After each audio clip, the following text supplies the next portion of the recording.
Watch the ride.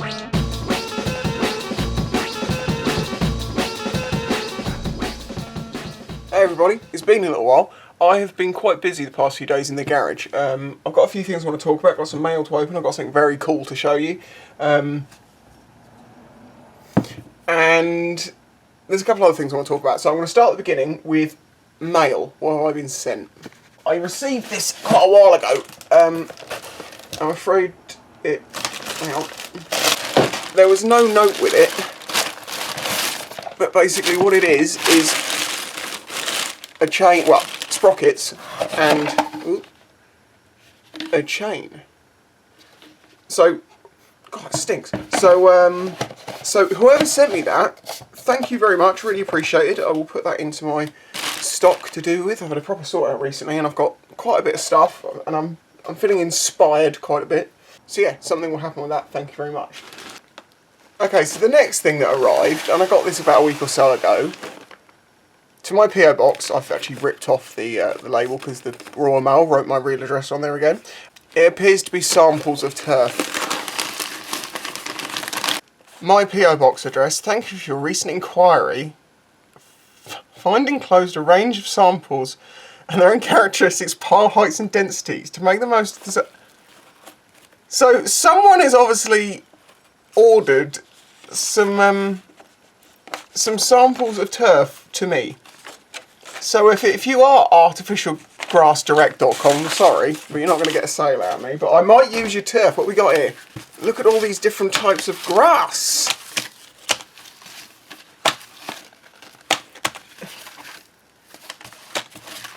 That's the old school stuff. That's the stuff that takes your skin off.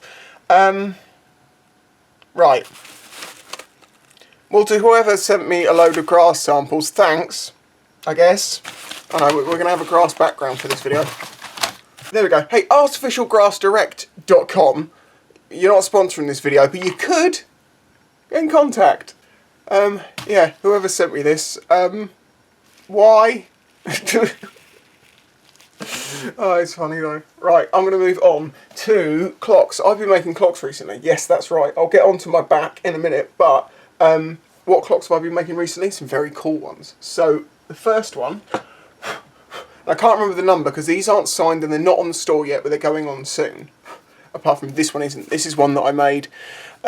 Basically, it's kind of a special order. Someone mentioned a colour scheme they were after, and I made that out of a KTM 450 EXE. Is it that? I think it was that. That's the rear disc. I did a front one painted like this.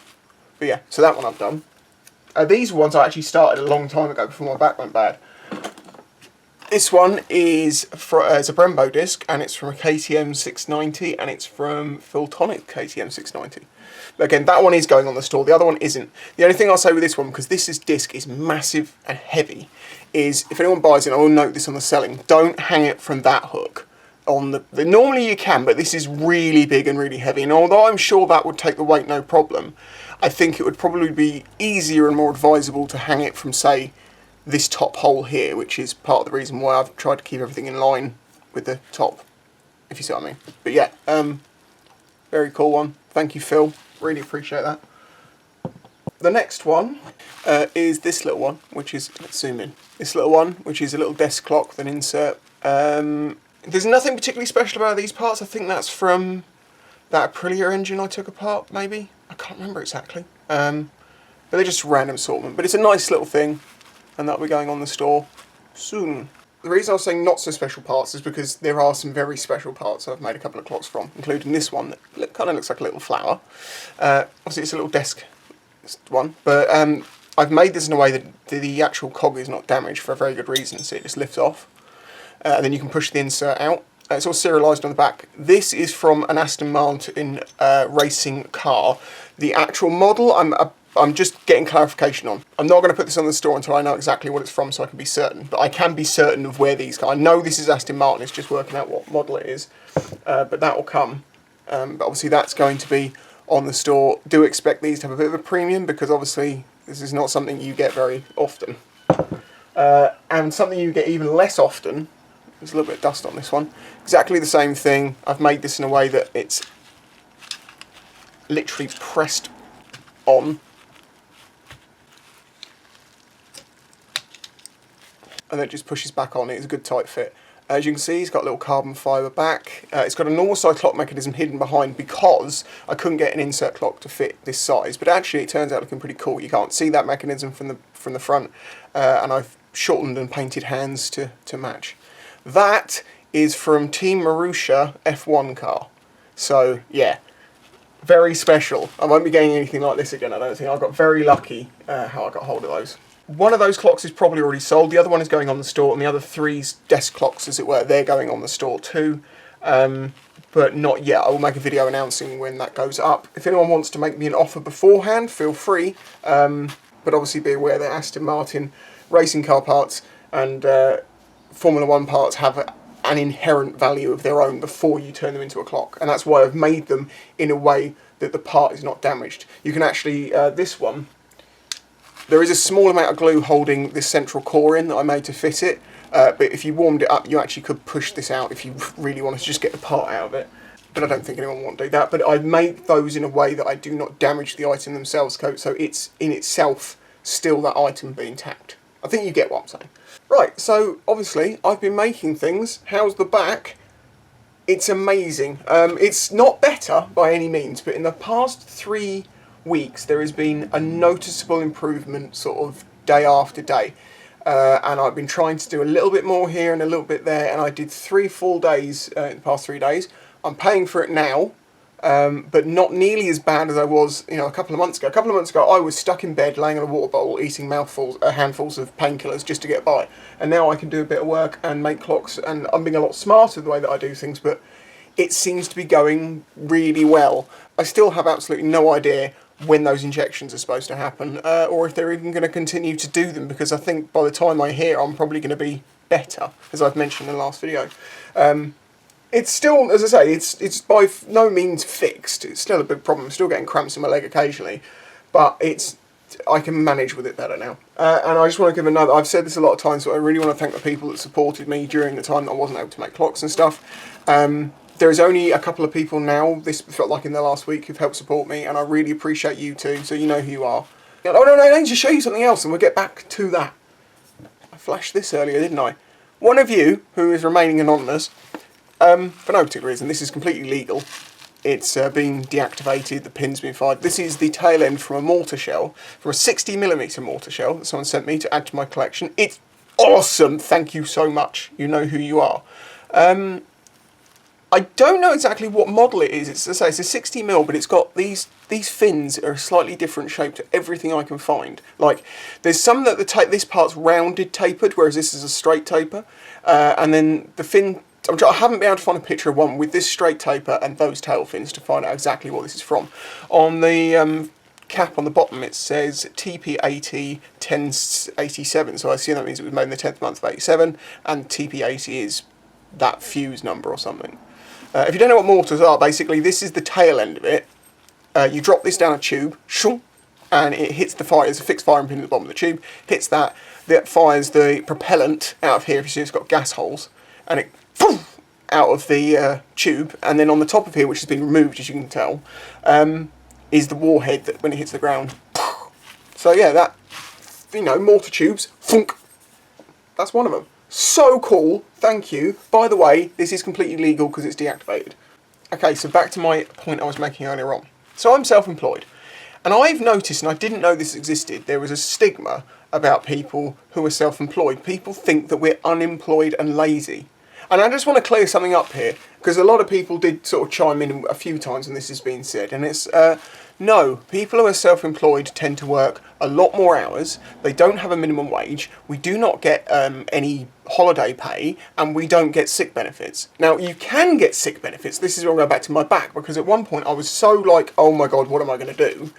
I contacted the government to see if I could get any help, and there is a thing called ESA, which is basically if you're self-employed and you can't work, you can get, which is basically the statutory sick pay, which is about, I think it's something like £90 every 2 weeks or £120 every 2 weeks.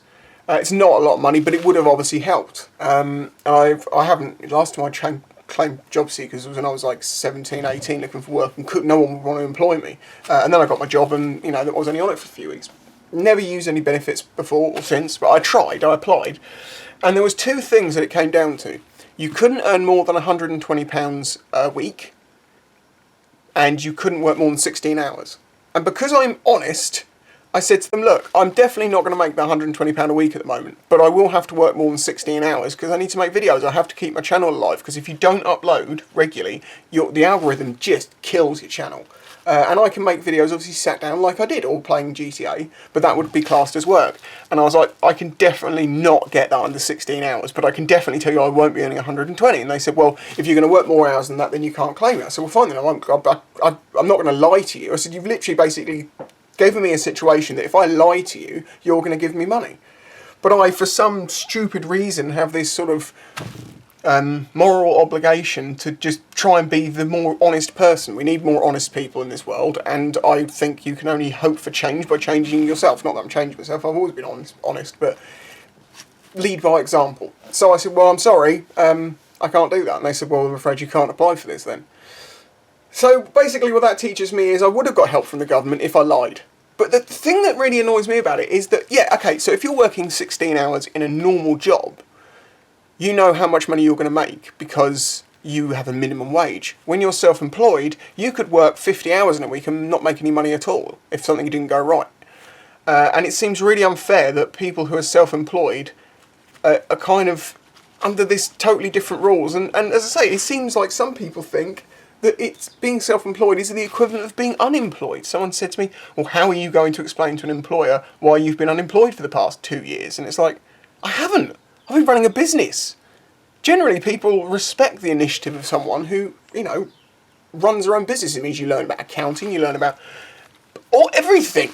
And I honestly did not realise that there was this stigma about people being self-employed. And I'd be love to know if any of you are self-employed, have you noticed this sort of thing?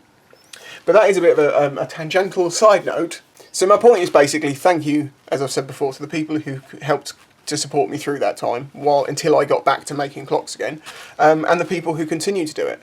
It's really, really appreciated. And I will also say there, and thank you to the people who've got calendars and keychains and stuff like that, and the people that just watch the videos, like them, share them, who support me, who don't give me crap. You know, I really appreciate all of you. I've realised without you, I would never have got as much as I've done in my life done, because you've always been that force behind me pushing. So thank you. I really do appreciate it. Anyway, let's call that one an end here. The next video will be on a bike, unless it's the one announcing those clocks going up for sale. Anyway, stop waffling. Thank you for watching. Thank you for your very kind support. Thank you for Mystery Man who sent me this. It's really cool. I'll catch you all next time. Bye-bye. New for 2018, this amazing natural look 40mm grass has super fine texture and touch of multi-tones with a dense thatch.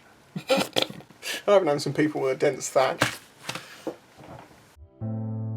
If you enjoyed this video and the other content on the channel, please consider following the links in the description to show your support.